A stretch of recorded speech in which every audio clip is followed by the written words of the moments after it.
সরাসরি নারায়ে তাকবীর আল্লাহু আকবার বলে নেমেছে। স্টাইলটাই ছিল ভিন্ন। দখল হয়েছে মাননীয় স্পিকার। এখন এই যে ব্যাংক দখল হয়েছে মাননীয় স্পিকার, ইন্টারিম গভর্নমেন্টের সময় ব্যাংক দখল হয়েছে আওয়ামী লীগের সময়। আমরা আসুন সবাই সম্মিলিতভাবে বিদেশে পাচারকৃত এই সমস্ত অর্থ ফেরত আনার ব্যবস্থা করি। আজকে শুনে আরো খুশি হয়েছে মাননীয় স্পিকার যে বলে যে আমরা তো বিরোধী দল না। হ্যাঁ, আপনারা বিরোধী দল, আপনারা সরকারি দলে আসার জন্য কসরত করবেন, এটাই হচ্ছে নিয়ম, এটাই পার্লামেন্টের রীতি। তবে আমি জেনে আরো খুশি হয়েছি যে আপনারা শ্যাডো মিনিস্ট্রি করেছেন, ছায়া মন্ত্রিসভা। ছায়া মন্ত্রিসভা করলে মাননীয় স্পিকার দুইটা লাভ, একটা হলো যে দায়িত্ববোধ বাড়ে, আরেকটা হলো যে উজিরে খামকা অথবা মন্ত্রী ভাবের একটা সুখ পাওয়া যায়। তো আমি অভিনন্দন জানাই যে আসুন আমরা শ্যাডো মিনিস্ট্রি হিসেবে আপনারা ডিক্লেয়ার করুন। কাউন্টার পার্ট হিসাবে আমার বিপরীতে মনে হয় আমার সোজাসুজি আছে হোম মিনিস্টার সাহেব শ্যাডো।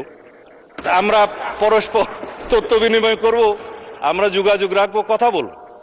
তবে না, আমি আপনাকে হোম মিনিস্টার খেতাব দিছে, সুখী হওয়া দরকার। তো যাই, মাননীয় স্পিকার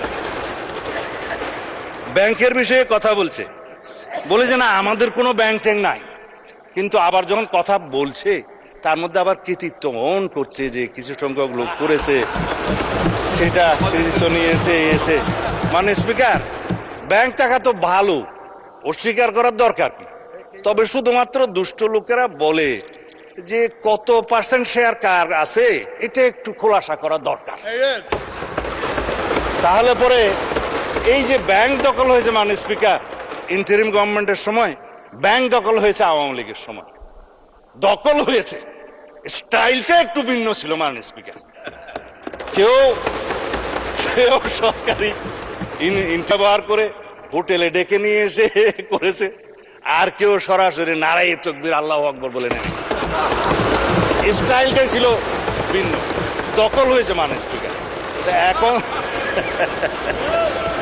আমি চাই না মাননীয় মন্ত্রী শেষ করেন। আমার সময় কমে যাচ্ছে।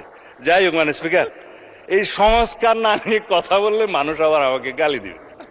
ইন্টারিম গভর্নমেন্টের সময় তিনটা শব্দ খুব বেশি বাজার পেয়েছে, একটা হচ্ছে সংস্কার, আর একটা হচ্ছে বিচার, আর একটা হচ্ছে নির্বাচন।